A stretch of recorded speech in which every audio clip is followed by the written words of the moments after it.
Welcome. You're listening to the Earth Conversations podcast, where we explore how to open up to the greater conversation with Earth herself and with our fellow co-inhabitants such as trees, animals, and plants through interspecies communication. In this time of environmental destruction, it truly is urgent that we begin exploring what Earth and her other than human communities are telling us. If you like to explore more in-depth material on this subject, please also visit our blog at earthconversations.org, where you can sign up to be notified through email about new podcast conversations, blog posts, events, and much more. We're excited and happy to have you join us for this podcast as we now go lie our heart at the ground and listen. Hello and welcome to the Earth Conversations podcast. My name is Mathilde Denning and I'll be your host for today. On this podcast, we are talking to Mathilde Denning, who is a Danish animal communicator. She has her own company called Animal Listening and is a trained holistic animal advisor. She works professionally as a telepath and a healer for animals. But first and foremost, she's a huge animal lover, focusing especially on solving relationship problems and behavior problems with our pets. At the same time, she's very passionate about teaching others to trust their intuition and to learn the hidden language of animals. She has a bachelor's degree in biology and also 2 sets of oracle cards, and she holds trainings and courses throughout the country. The country in this case being Denmark. Welcome, Mathilde. It's nice to have you here. Thank you. Thanks for having me. So in your work as an animal communicator, what would you say is the most prevalent theme that you're working with? I'm not sure I know the word prevalent. Can you explain it to me? Yes. Sorry. What is the most current dominant theme that you experience? Oh, that's a good question. Well, I do think that there are always themes. Like in different periods of time, I see that certain animals show up and they kind of like come with the same issue, or people seem to have the same issue. At the moment, I think it's a lot about people coming to me for confirmation about what they actually feel in their gut, that they do have a feeling of what's going on with their animal, but they are not sure to trust it. And then I'm actually just there to kind of tell them what's going on. And they're like, oh, I knew it. I had this feeling right now. So I guess that's kind of the theme I'm seeing, that people are trying to listen more to their gut feeling, but are having issues trusting it. And then I will be kind of telling them whether they are on the right track or if they're a bit off track right now. Okay. And how did you come into trusting your intuitions and gut feelings and come into communication with animals in the way you're doing now? A lot of people who do animal communication talk about how they had this ability already as a kid, and that they were able to communicate with animals. But personally, I grew up with parents who were not into spirituality one bit. They're very academic and it's all about the logical mind. So I never heard about animal communication until I turned 17, and it was kind of random. I heard someone saying she was looking for someone to test her new abilities on, and she asked if she could use my horse, and I was sure. I don't know what it is, but go ahead. And I was like mind blown with what she could tell me. I found it amazing how she could describe how many horses were in the herd and how the surroundings looked like, what was going on inside my horse, because she did this through a picture, so she had never seen where we were stabled or anything. And I thought, okay, that's crazy. If she's able to do that, I want to do that as well. I guess always loving animals, like this idea of being Dr. Dolittle who can talk to the animal, is like always been a childhood dream of mine. I just didn't know that it actually existed. So yeah, I think well, I don't believe in coincidences, so I guess I ran into her and got introduced to this field for a reason. But for me, it was not something like I had been seeking out. I'd never heard about it. It just kind of fell on my path, and I got very into it. I started doing some different courses, and the more I did it, the more I found out that I just feel at home in the animals' world, their way of thinking, their way of being, this way of kind of living in the world where you trust that the world is good for you and that there's something you can learn from every situation. Like the mindset of the animals is so beautiful and somehow very simple and very deep at the same time. So I completely immersed myself in it. I was not looking for a new job at this point. It was simply just to understand my own pets, but I just got so fascinated with the way the animals were thinking and feeling that I just wanted more and more. And then it kind of just happened that I started working with other people's pets as well. So I feel like it was passion that got me into it, and curiosity and a feeling of belonging to the animals world, kind of feeling at home in a way I never did with humans, really. Mm.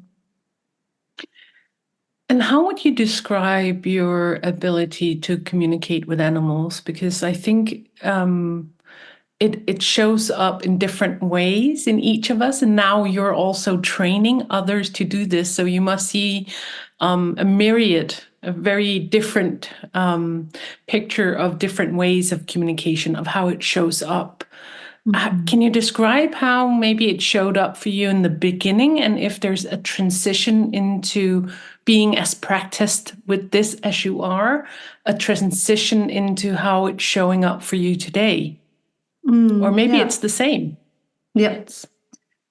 I think, at least for me, one of the big issues in the beginning, everyone, like when I was training, they told me everyone can do this, just listen to your intuition. And I had no idea what intuition was, what it sounded like, how to notice it. So I kind of had this idea that some kind of voice from outer space would come and it would be very clear that now someone else was talking. And I found out that animal communication is basically translated by ourselves, by our intuition, into languages that we understand. So it can show up as mental pictures inside our head or as a thought in our mind. It can show up as a physical sensation of pain somewhere in the body, or an emotion, like maybe we get very sad or very happy being around an animal. That's an emotion from them, most likely. So basically, it's our own body that is translating these messages through the intuition. So for me, first step of understanding when animals communicated to me was to center myself and actually feel, okay, how am I feeling right now? Because I was very disconnected from myself and from my body. And if that's the case, I kind of imagine it's like I'm out of my house. So the animals keep sending me mail, but I'm not home to check the mail because there's no one to open the letter. So I kind of had to return to myself because these messages show up inside of me. It's not something I can look for outside of myself. And in the beginning, it was a lot of mostly thoughts. I've always loved the written word. That's why I've written a lot of books.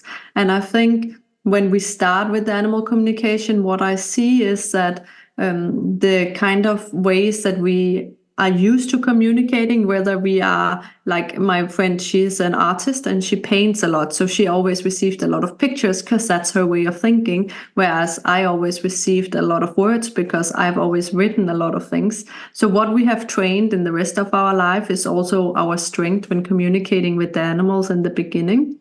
And then I feel the transition came when I started to practice the kind of ways that I was not used to communicating, to be able to actually receive information also through pictures or emotions or through my body. It kind of gave like more variety of information, and also it allowed the animals who might not be very strong in sending thoughts, maybe animals that are very emotional, sensitive, they send mostly through feelings. So I had to develop that skill inside of myself to understand feelings in order to understand what they were telling me. So for me, it's been very much also a progress of kind of getting to know myself and also being able to understand these different ways of receiving and practice that in the rest of my life. So my human relationships have also benefited a lot from this as I'm practicing it with people around me all the time. And it's funny you said that, because I was just thinking about the expansion within you to receive in other channels, if we want to call it that, is really important, because the animals might communicate more easily in some channels, as you say. Yeah. Which is also, I think, the reason why I feel such a depth in your work often, is that your ability to truly listen to each animal and convey that their message in a way that is respectful to them. But I think that you also have a unique ability to reach people that you're communicating with. So it might be through all of that doing and training and practicing that you're able to do that. I don't find that in too many people when I sit on this side and look in, because one thing is my perspective and what I feel, because I have my preferred channels as well, of course. So it's always just a perception of mine when I say that, and my own recognizing my own limitations. But I also found that this true voice and this heart that is visible or audible in your work is more than just that individual animal. It seems like you have a deeper communication, a deeper wish. Do you recognize that, or? Yeah, I think very much like I think it's this wish for me to really just be one with the animals world. If I could, I would live outside in my stable all the time and just like study my animals and understand how they are, because I think their way of existing is so profound, it's so beautiful, and I think it's that wish of honoring their ways. Like, it's when I talk to my students, I always tell them it's our job to learn to talk the different channels, so it's easy for the animals to communicate, because they're doing so much to meet us, understand us, living our world. So this is our job, to make it easy for them to tell us what's going on. So we have to work on ourselves instead of expecting the animals to learn to talk human. I want to learn to talk animals so that I can make it easy for them. And I think, I've worked a lot. I think I also fall into definitely like the pit hole sometimes, but I try to keep my intention of my work is for the animals. I want to help the animals in whatever way I can. It's not about me. It's not about being seen. It's not about other people recognizing me. And it's not about the owners. It seems like a strange thing to say, but I don't really care how the owners are, if they get hurt by what I'm saying, because it's my job to talk for the animals. And I've always made this extremely clear. I'll do my best, of course, to communicate in a loving way. And I see the animals do that. So I'm not so worried about sharing their messages, because they have a very loving way of communicating with their owners. But I've always tried to keep focus that I'm here for the animals, because no one else is going to do that job. I have to tell exactly what they're telling me and honoring that, and just keep myself out of it, because it has really nothing to do with me or my thoughts. I learned that pretty quickly, because I had a lot of ideas of what I thought was best for animals. I've always had my horses outside, not in a stable, for example. So I could easily be colored by my own perception when I met an animal in a stable and the owner asked, "How is he doing here?" And I'll be like, no, he wants to live outside. But then when I actually asked him, he told me he loved to stand inside, because he had his own private space and he could eat peacefully. And, there were also advantages. So pretty quickly I realized that, okay, these animals are as individual as we humans are. So I have to just ask them to share their perception, because it has nothing to do with me. And I can't already predict what they're going to say. Sometimes they say things where I'm like, okay, I could never have thought about that. and that's like my favorite moments, because it kind of expands like, oh, so that's also how it is to be an animal. And so I love to be surprised, and I work very hard on trying to stay neutral, keep myself out of it, and just be an open channel for the animals to share whatever they feel like. I think that's why I connect so deeply with your work, because I also work for Earth. In Earth Conversations, is a place to come together and listen to Earth, and try and move into a more natural relationship with her, because the animal world. We're part of the animal world as human beings. We just seems to have forgotten that. Completely, yeah. And I think it's so important that we move back into our right place amongst the animals, not and all the natural world, also the plants and everything else that exists. I truly believe we'll be happier there as a species. Sure. Because, as you say, it is a more natural world to be a part of, and it is an easier world to be a part of. There are not as many games and projections and desires and things to run after all the time, as there seems to be in our more human society. Yeah. Like And I sometimes think, oh, sorry. no, go ahead. No, sometimes I just think of, I've heard so many times where people are watching their dog running around playing with a ball and they're like, oh, who could just be as happy as my dog? You know, it looks like a blast. And I'm thinking, well, that is within our own power, of course, but it's all about how we perceive the world, right? If we allow ourselves to have that joy and playfulness. And I think that's one of the things I admire about the animals. They just seem to get the most out of every moment, really. Yeah. And what I see when I perceive the animal world, or something that I'm deeply invested in at the moment and trying to look at objectively as it's possible for me, is this place of the animal world where everything that is here is kind of under the law of the natural world, meaning diseases and pain and injuries. We're all subject to it. The trees, some are beneficial for others, some are harmful. One organism that will be harmful for me will be beneficial for somebody else. And there's all this natural life,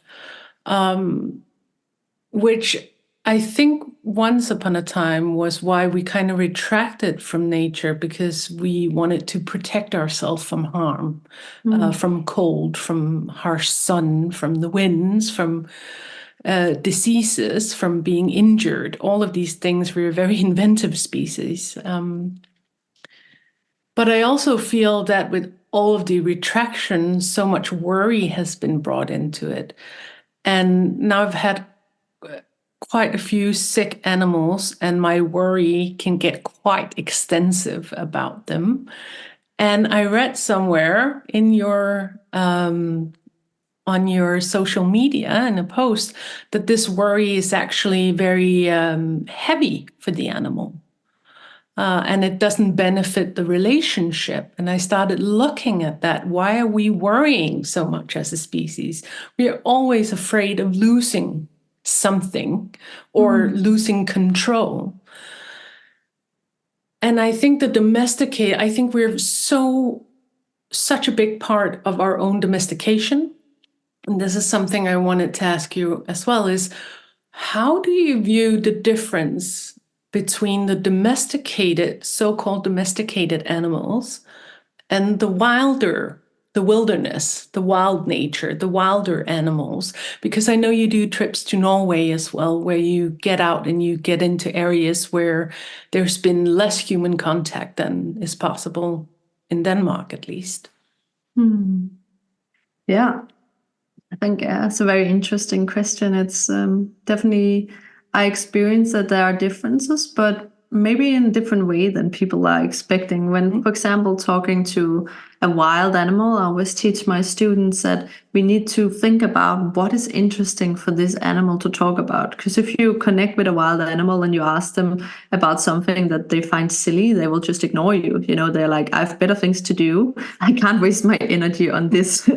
So, there's like this feeling of urgency, like they know what they're doing. They know that it will take that chance of survival might be smaller by talking to us, because they could spend this energy and time in a different way. So we really need to step up our game if we want to connect with them and ask them about what really fascinates them. And And that's stuff like, well, do they know what's going on with the rest of their species, which might be threatened, for example? And they do. Or like, what do they feel we humans can learn from them? What is their way of living that we could adopt? Things like that they find really interesting. Whereas when we talk with our pets, I experience them as extremely dedicated to their people. So they will pretty much tell me everything. You know, they are like, oh, my mom asked me this, I will answer. Even if they find it a silly question, they will invest their time. So they don't have that same like survival kind of feeling. And I also experience that our pets have a lot more imbalances than the wild animals do. I actually haven't really met any wild animals that suffer from some kind of imbalances because they seem to just go along with what's natural for them. So there doesn't really arise all of these imbalances. But in our pets, we are constantly controlling the environment, who they talk to, when they're talking, what they're eating, what they're doing, where they should live, how it's going, you know, everything. And in that way, we're kind of restricting them all of the time from doing what's natural. Even when we do our very best, we're still restricting them from doing what they would do from nature's side. And that gives a lot of imbalances in their system, you know, whether it's jealousy because suddenly someone else is brought into the family. They don't want to connect with another animal, but who asked them, right? In a natural herd, well, if you don't like a new member, you would leave the herd, or, you know, or you would fight maybe to settle who's going to be here. But we don't allow that in our families because we have decided that a new family member shall be here, for example. So, you know, I experience that being a pet is a very hard task because we are asking them to, even though we think, well, they have food and they're safe and everything is good, but we are asking them to abandon part of their natural side, which they still have in the same extent that our wild animals have. And we don't really allow them the freedom to do what they need to do. So I think being a pet is a lot harder than being a wild animal, even though in nature you might be eaten tomorrow. But yeah, that's just how it is, you know, that's natural. And as a pet, you might live forever, but yeah, maybe you wanted to leave your body sooner. So it's it's two very different experiences talking with the wild animals and the pets. And when you talk with the wild animals, is there any common thread from the species of their wish towards humanity at this time? Because humanity has such a huge impact on all of the natural world at this time. We're the only species who's actually seems very intent on destroying their own ecosystem. Yeah. And the animals, my experience is the animals knows, the trees knows, everything knows that we're doing this. So I'm interested in hearing if you on your journeys have had any experiences or wishes from any of the wild animals or wilderness areas that you've been in. Yeah.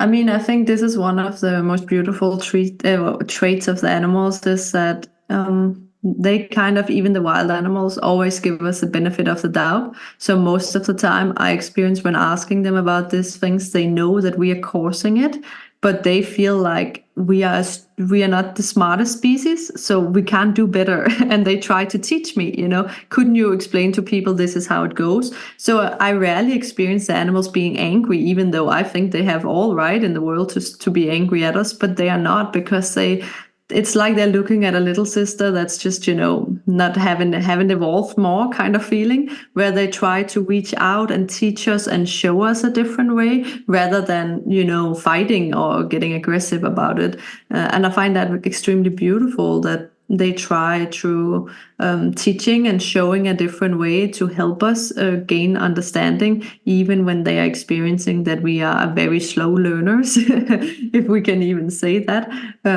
They still give us extreme patience and they still try to support us. And every time I talk with them, they try to make me aware of a situation and how we could help them. And yeah, they're quite aware of what we could do if we want to ask them. Yeah. And this actually leads me into another question that I want to ask you, because you do this visualization where you take people in through a little pathway into a circle where there's different stones, and in this circle there is a representation of all the animals in the world from the animal kingdom, and then there's this free seat for you to sit down and communicate with them. And for me, this is using your imaginative powers, because for me, the field of imagination, the higher imagination, is very much the bridge of where we communicate with all other species. And I find this a beautiful practice. So, and I did it. It's funny, I was listening to one of your small journeys into this realm, and I did it. And I also received a communication back. And then I was listening, and for me at that moment, because I also really practice at each moment, something different might be needed. But for me, their wish for me is really to love myself, to explore and be open to that. It comes up between times, so it's not a new thing for me. It really is a theme for myself, and it's this loving, nurturing feeling from the rest of the world, that they actually just want me to see myself the way they see me, or feel me, which is so beautiful. But I also heard that when you guided people in, it could be as a small thing as just cleaning up your picking up trash in your environment, or anything smaller. And it reminded me so much, because when I moved into the countryside about 10 years ago, it was a different place. I asked the fox, because the fox was so dominant. It was the most beautiful animal I've seen in my life, this fox that was around here. So I sat down and asked the fox what I could do. And they asked me to clean up. There is like a little brook and an environment, a little forested area. And I was hauling away trash from there. I didn't realize it was so filled with trash, but they asked me to clean it up, so I did it. And it gained a deeper trust in a relationship. So our relationship really developed from there, and a lot of my capacity to listen, or for them to trust to communicate with me, I would rather say, came from that listening and from doing what they asked me to do. So how have you come upon this little journey, and how do you see this field of imagination when communicating with animals, wild or domesticated? I don't really know how the journey came around. I think a lot of the time I at least try very much to just be intuitive and see what comes to me. So actually often when I'm walking my two ponies, I love to walk them in nature. A lot of my ideas come there, and I'm sure that they are kind of sharing their thoughts with me. And it feels like I used to call it my staff meeting, because it's like we are just bouncing off ideas with each other. And I'm like, oh, that's a great idea. Let's try that out. So I try very much to let the animals tell me what I should do. And I think that's how this journey came around, and very beautiful. And I think I always say to my students, like, one of the things they fear so much when doing animal communication is that it's all their own imagination and they're going crazy and it's just a fantasy playing tricks on them.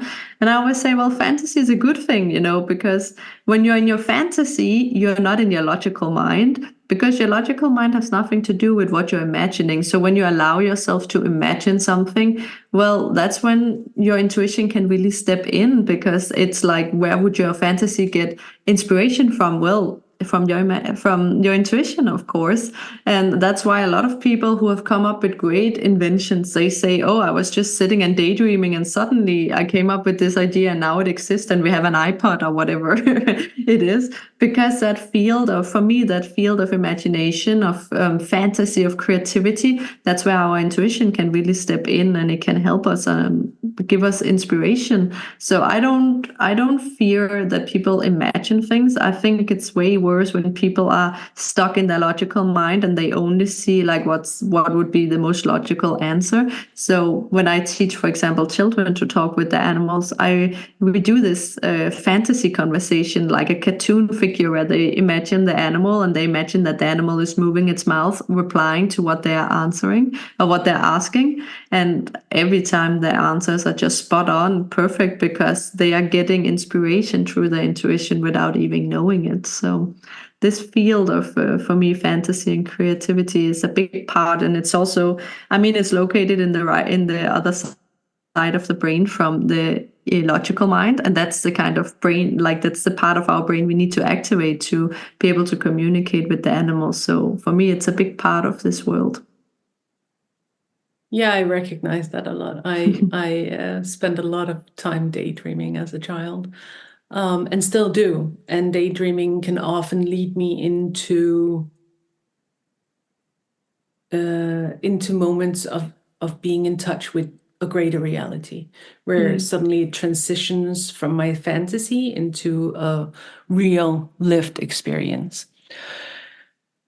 But I'm also a little interested because what I find, and the reason why I chose not to do animal communication is people have one expectation, at least when it comes to pets. You know, my horse can't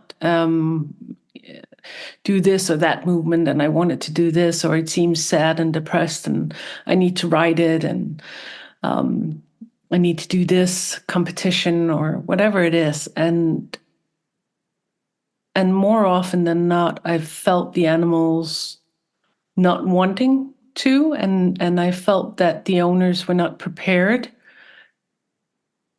to give the space needed for the animal to probably heal. And it became really painful for me. So that's one thing, one question. What is your experience with that? Because I think that's one of the reasons why I admire you, is that you have an ability to reach the human being on the other side in a way that I have not, or at least I've chosen not to do.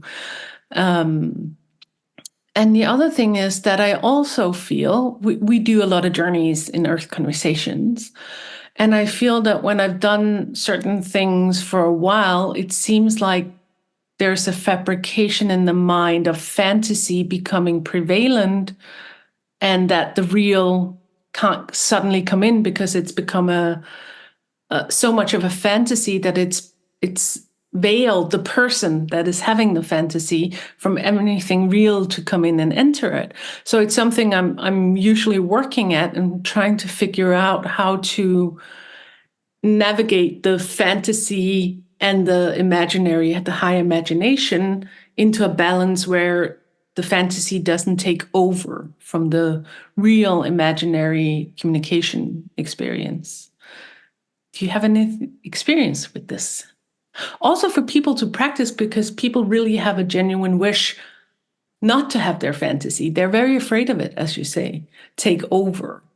So it's as many tools, I think, as we can get to not have that part take over is good. Yeah. Let me answer that first and then go back to the other after. Yeah. So where I feel the biggest chance of people kind of projecting or fantasizing is actually they will, typical in a conversation with the animal, they will receive clear information from the animal. But in my experience, the intuition has a way of communicating which is short and precise. You know, it tells us here, there is what you need to know. Now go out and do it. And when you've done it, here is something else you need to know. And then, you know, you get it a little at a time. I kind of imagine it as making a puzzle, and you get one piece at a time and you have no idea what the pattern is, but, you know, you're just collecting pieces until you start seeing what is going to happen with this pattern. So often I ask my students to, when they receive something, write it down on a paper and then kind of make a line in the middle. So on one side of the paper, you write down what is it exactly I saw or received. And then on the other side, they will kind of translate, and what do I think this means? And that's often when the projection is happening. So, for example, we might ask a horse, do you like to wear a blanket when you're outside? And then we receive a message of a picture of a horse standing with a blanket on. And all the horse has done is confirm that it has a blanket, and sometimes it wears it, but we don't know if it's good or bad. But most students think, oh, okay, I saw that, so that means, yes, he likes to wear his blanket. So that's kind of, our own interpretation, because we are so focused on getting to the end result that we are already jumping to the conclusion, and we skip all like the middle parts. So that's why I ask my students to write down, what did you see, only that, and then what did you translate it into? So on one side of the paper I would write, I see a horse wearing a blanket, and then on the other I would write, it's because he likes to wear a blanket. And I try to teach my students every time to stop and then ask the animal, why are you showing me this? What is it you're trying to tell me with this message, instead of jumping to a conclusion? And I think, and that's like, people ask me, what's the best skill if you want to be an animal communicator? What's the best thing you can have, like the best trait? And for me, it's curiosity. Because when you're curious, you want to ask the animal, why are you showing me this? What's it about? What's interesting about this? I always go into the conversation and I'm like, oh, I don't know what's going to happen, but blow my mind, please. So I'm so curious that I ask a lot of questions. And in that way, I try to stay away from projecting my own thoughts and just stay, keep asking the animal to explain it to me instead, because I have no idea of knowing what they're trying to tell me if I don't ask them to explain me these things. Yeah. Yeah, that's a really good advice. Thank you. Nice. And I think the first part of your question was about, let me see if I can remember, but it was about when animals, for example, don't want to do something, and the humans are not willing to maybe stop doing what they're doing, and like this entire conflict. And I think for me, I always, well, as a pet owner, I've done a lot of things that I wish I could redo, that I wish I could go back in time and listen to my animals, but I can't.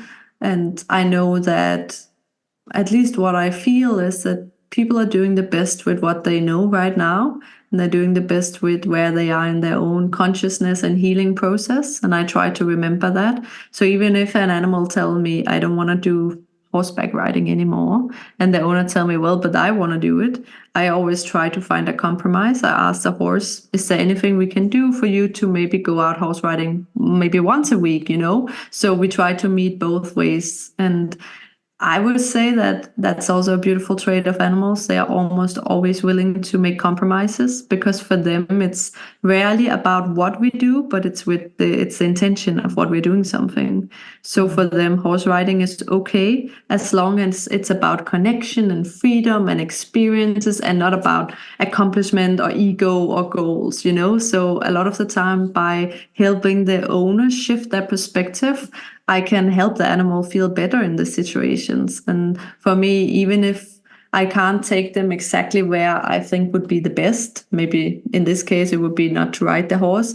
If I can make the experience more pleasant for the animal, I still feel that that's worth it and that it's a step on the path. And often I see that then after some time, the owner comes back and they are willing to do another change. And slowly we can kind of get them to where the animal is hoping to get. But it's not always possible to take them from one end to another of the scale, but then we do small steps. And yeah, for me, it's the same with my animals. Even when I stopped riding them so much and I stopped doing competitions, I still wanted to train them a lot. And then now I'm at a place where I don't mind if we train, if we just sit and read a book. But I mean, it's taken years for me to kind of step out of this human belief that I should do something with them, and, we should out and accomplish something. And yeah, it's really taken years for me to get to a point where it's all okay with me and it's not important what we are doing. So I think knowing how much of a battle it's been for myself, I can understand why other people might feel resistance, and I'm happy to just guide them a little bit on the way. And I know it has started a journey for them, and we have spread some seeds, and slowly when they are ready, they might see things differently. Yeah, so you're saying it takes patience. Now I know why I'm not good at it. Yeah.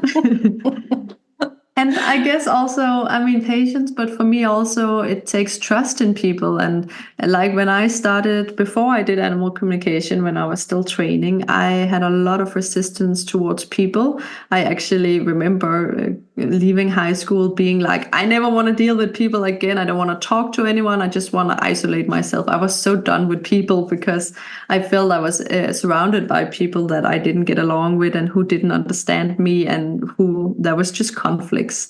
And then through animal communication, I actually feel I've healed my relationship to humans because the people that seek my advice, even though they might have issues with the animals and make decisions that are not beneficial for the animal, I feel that true intention is really to do what's best for the animal.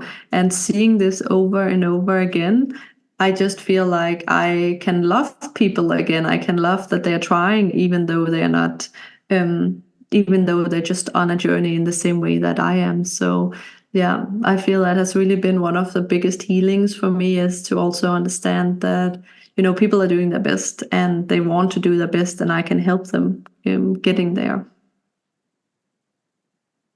Yeah, and that's another thing. I find it once we start on this journey, or the more we expand into this journey of communication with the more than human world, I find that very healing in so many ways, that even though as I hear you speak, and it's also my own inclination, is when I sit down or when I slow down and listen, when I go into this being present with the more than human world, it's often with this intent of, how can I serve you? How can I do this? But the more and more that I've done it over the years, it's so much a giving back. I've received more and more and more for them all the time. It's an unconditional giving. And sometimes I feel I wish I could feel or share that experience with people, because if they would feel that, how could they not want to enter this field? When they feel how full of love and full of giving the non-human world is, just in its natural state of being. And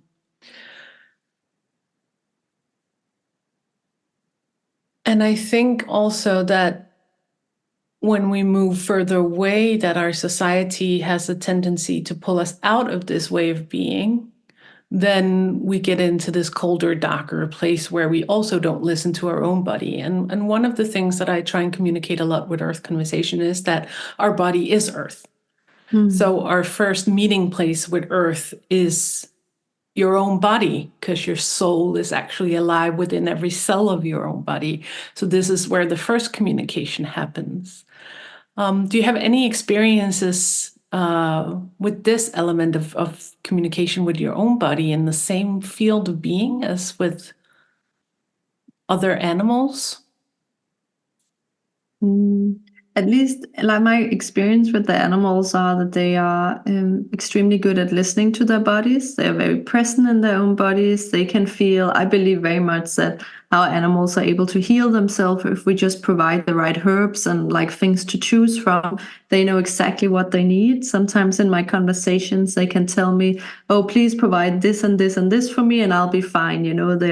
They have a very good feeling of themselves and what they need, because they are constantly in contact with their own body, living in their own body, where I feel a lot of humans end up living from their head instead, and me included. When I started doing animal communication, I was only in my mind. I think that journey from the mind and down to your body was really it was really a tough journey for me, because I had a lot of fears and I had a lot of self-doubt, especially for me. That's like been my theme through my entire life, never feeling good enough and always doubting myself. So I was a lot in my mind. And in the beginning, when I had to receive information from the animals about where they had pain in their body, I couldn't feel anything, because in order to feel their body, I had to be able to feel my own body, because it's going to show up in my own body. And then I'm sitting there and I'm like, well, do I even have a body? I can't feel a thing. So my first step of that journey of being able to receive through that channel was I put a timer on my clock every 1 hour. It was going to beep, and then I had to stop and ask my body, do you need anything right now? And sometimes it was, a glass of water. Sometimes it was a little piece of rest, or I have to go to the toilet. I've been the kind of person that could sit and study for 5 hours and forget all about eating, drinking, and go to the bathroom because I was just disconnected from my body. And when I was done studying and I got up, I was like, whoa, I'm super dizzy. I'm feeling really bad. What's going on? Because I've just been overhearing my body for so long.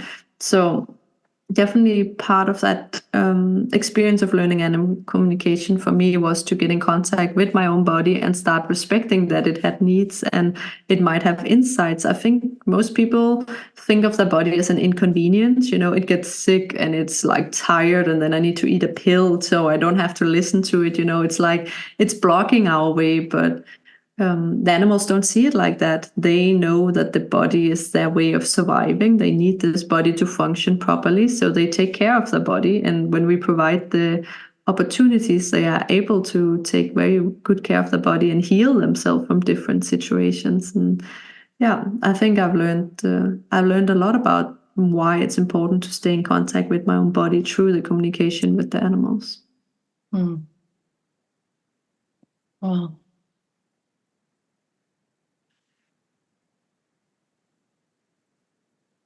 And if you would give one advice for people who would like to be able to communicate more with animals or the natural world, living beings, like you do, what would your one advice be? Um, I always feel like the best advice is for people to first accept that it's possible and I always say, well, give the animals the benefit of the doubt. Okay, I tell you they have thoughts and emotions equally to us people. That's what I experience. So start believing this, start believing that they can understand us when we're talking, and then start actually treating them as if they can understand you, because in my experience, the more we treat them in this way, the more we talk with them, the more we ask them questions, even if we don't feel we get an answer right here and now. Just asking the question, your animal will reply, and suddenly that insight will come to the surface. So then maybe it's while you're doing dishes and you're busy with something else, suddenly you will get that feeling, the answer to your question, for example.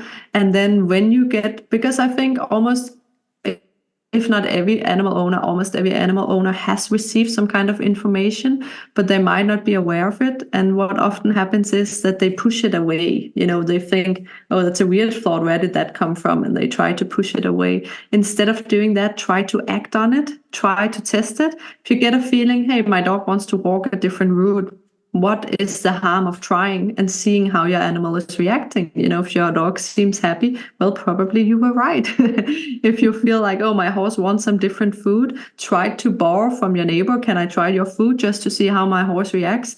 If it seems to enjoy it, well, there you go. So I think a lot of the time we get information, but we're so scared of following up on it. We talk ourselves out of believing in it before we even test it. But we can test a lot of these things extremely simple, and the animal's behavior will show us whether we were right. So for me, I guess the best advice is to try actually to talk to the animals, see what comes up. And if you get any kind of idea, just try to follow up on it and see how the animals will react, because in my experience they want to help us go down this path, so they try to confirm us when we are right in different ways. And with your work, where is it moving now? Is it you're doing the training and the courses? You just had a new book come out, right? Yeah. What was the title of that book?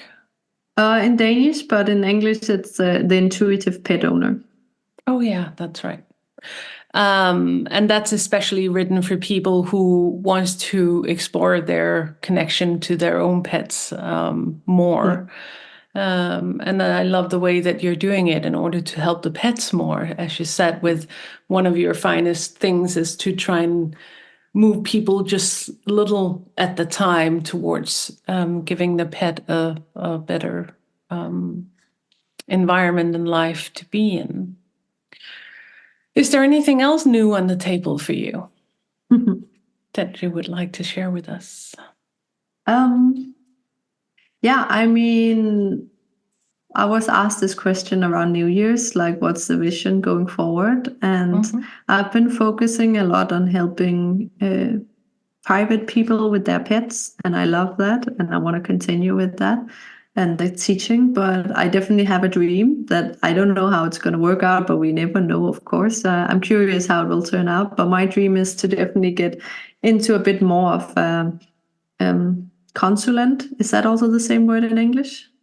Consultant, yes. Consultant, yes, role. I would love to be, a consultant in the zoo, helping them with helping their animals feel better. Consultant in the government when they are making new laws. Okay, what would actually be best for the animals? So my dream is definitely that animal communication will be recognized as a field of expertise where we can ask the animals and in that way actually help with. I mean, I don't think that. I would also find it sad if our society were without animals. So I definitely want animals to be part of our lives, but I want us to give them the best opportunities of thriving, whether it's at zoos or aquarium, or is it at a riding school where people are learning to ride. Okay, but what can we do to improve these conditions so the animals are feeling better? And I feel instead of just guessing, why not ask the animals? So that's really my hope to get into that field at some point. Oh, that would be wonderful. I hope you succeed. I'll send Thank some you. good energy after that. But that also reminds me that because one of the things I've been sitting with is trying to envision a future, because my belief is that if we cannot imagine it, it cannot become. So if no person, because I think that the imaginary abilities of human beings are alchemical for the earth in some ways, we have this possibility of daydreaming, as you say. So we can make things up, and we have a alchemical substance within us that then can, these things that we make up in our mind can become a reality. So one of the ways that the earth is working with me at the moment, which is for me very difficult because I'm not quite sure where we're going at all with this. She's the leader. I'm just trying to, as you say, experience and translate correctly. And it's still an ongoing process. It's been going on for a while, but it's this dreaming earth. I feel dreams are so important at the moment because she's trying to, I think she's trying to dream up a new earth of how is a more harmonic future possible in the predicament we are in now.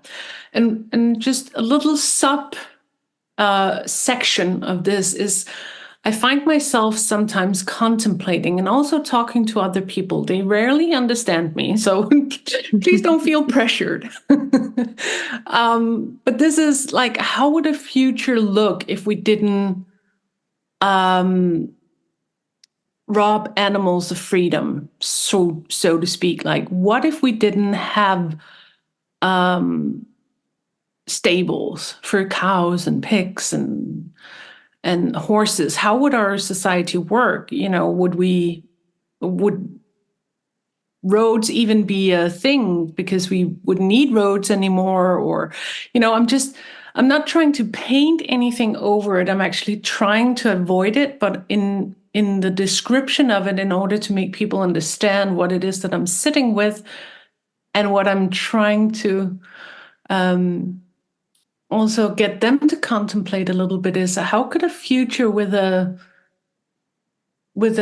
respectful relationship to the domesticated animals be with humanity? Where we're certainly respected as individual beings on the same level. How do you think, let's just play with this and fantasize. How do you think a world like that could be? Yeah, it's even hard to imagine, right? Because it's so far from how things are working right now. I guess for me, it all will come down to asking the animals their opinion all the time and not take anything for granted, And I mean, when I'm with my horses, just as an example, I will ask them if they want to leave the field today, if they want to do something together with me. And I will hold in front of them their holder, and they will put the head in it if they want to come, and they will look away if they don't want to come. And I will never ask them to leave the pasture if they don't put their head in the holder, because I assume that means no thank you today. And if I want to go riding on my horse, I will bring his saddle, and I never tie my horses. They can just walk around freely. I bring the saddle, and when I show him, if he stands still, it's because he wants to wear the saddle. We can go for a ride. If he walks away, it means no thank you, and I will not go riding on him that day. So for me, I feel like I would love to explore that. Like, what if we could bring that idea that the animals could always say yes or no into every situation? Like, if we have a zoo, for example, what if instead of the animals' enclosure being put in a way where we can always see the animal because it's important that the visitors can see the animals, what if the animals had a chance of actually deciding where they want to display it and when they want to be displayed instead? And what if then by doing so, the humans would learn, like the spectators would learn, what if I'm more quiet? What if I sit and breathe for a bit? Because, for example, when I take my students to the zoo, we work a lot on how can we connect with them? How can we calm ourselves? How can we respect them? And what I see over and over again is that the animals come all close to the window. They're almost like staring at us. They really want to bond because they're interested in this interaction. So if we give animals more of a choice, I feel it would force the humans to be more creative with how can I make this a nice situation for you that you would choose for instead of always running away from. That's like, that would be for me an amazing experience because, again, through my conversation, I've just seen that, in the animal kingdom, there are individuals that fit in every situation. Some animals love to do competition because they love to show, like learn something new, for example. But not every animal is suited for competition. And I think if we ask the animals more what they want to do, we could also better match personalities with the kind of job that we would like to give them. And they could feel much better in the situation. So it doesn't become forced upon them to do something, but that they choose to be a part of it if it makes sense to them. And it's our job to make sure it makes sense to them. I really resonate with that. This asking the individual you're dealing with all the time, or even the herd, because when you're in a herd mentality, you're very little focused on your individual existence. You're very much focused on a greater herd mentality. And I think that is very important first step of respect to anything, asking them, what do you want, or what do you feel like doing today? Yeah. And again, I think we often, fail to do this with ourselves, even. But it also gave me an idea that I think I need to do these visualizations with people of what could a future look like. And this is one other thing I find, that people are very scared or have been taught to be very scared of making mistakes in our society. Where I think when we're imagining things or when we're trying something new, we have to allow ourselves to make mistakes, because otherwise it's really difficult not to be, you'll block yourself from dreaming anything new up. Yeah. So thank you for that. And I also, again, felt that patience that exudes within you of one little step of a time, which I often jump over. So that was really, for me, that's great wisdom, because it reminds me of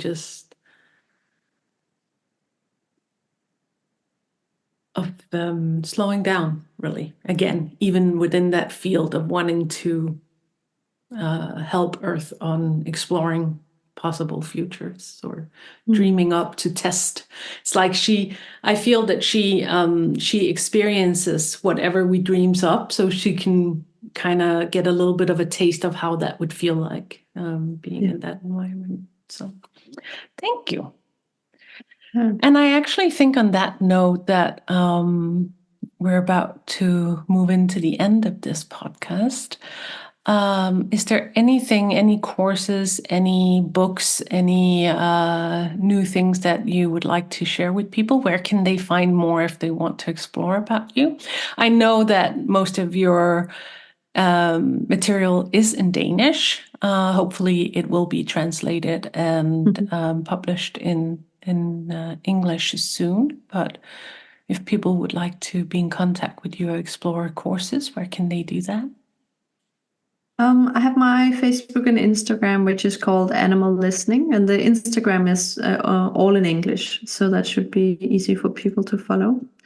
And I have my webpage, which is also translated into English. Currently, I'm not running any courses in English, but I have students that do a one-on-one education with me, and that can be in English as well. So I do a lot of sessions for people abroad as well, and just do the communications in English, so that's possible. My webpage And when you do is, that, oh, yeah. do you do that through pictures, or can they video while you're on, like on Zoom, or? Both is possible, yeah. Okay. Whatever is easiest for people, yeah. Yeah. My webpage is just my name, Mathilde, with an H and then slash. Is that slash in English? Yeah, it is. It's a hyphen, but I will leave links in the comments. Perfect. That's better. Yeah. Okay. For anybody who would like to explore more. Yeah. So, thank you from the bottom of my heart for being here today with us and sharing your experience and wisdom and your love for Earth. Really. Thank you for having me and for the nice questions. Was very interesting for me as well. Good. I'm glad. And this is the end of the Earth Conversation podcast with Mathilde Denning. Please go to the comments below to explore more about Mathilde Denning's work. Thank you very much. Bye. Thank you for listening to the Earth Conversations podcast. If you'd like to explore more in-depth material on how to open up to hearing the conversation that the Earth is trying to have with us, please visit our blog at earthconversations.org, where you can also sign up to be notified through email when new podcast conversations are ready, along with new articles and events. We would like to thank you for taking the time today to open up to the heart of the Earth and her ways of communicating with us. It is our sincere wish that you will tune into this greater conversation that she so desperately seeks us to have with her at this moment in time. To find the track to the wonderful music that underscores this podcast, simply follow the link below to iTunes or Spotify. Please take good care of yourself and the Earth, and until next time, go lie your heart at the ground and listen. É terra, é mar, é vida infinita, é amor incondicional,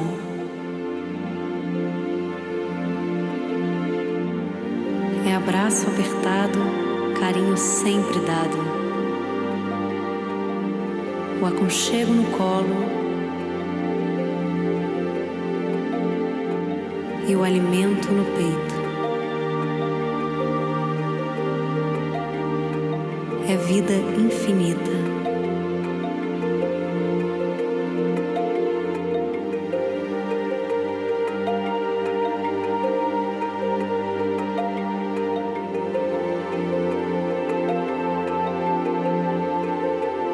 Madema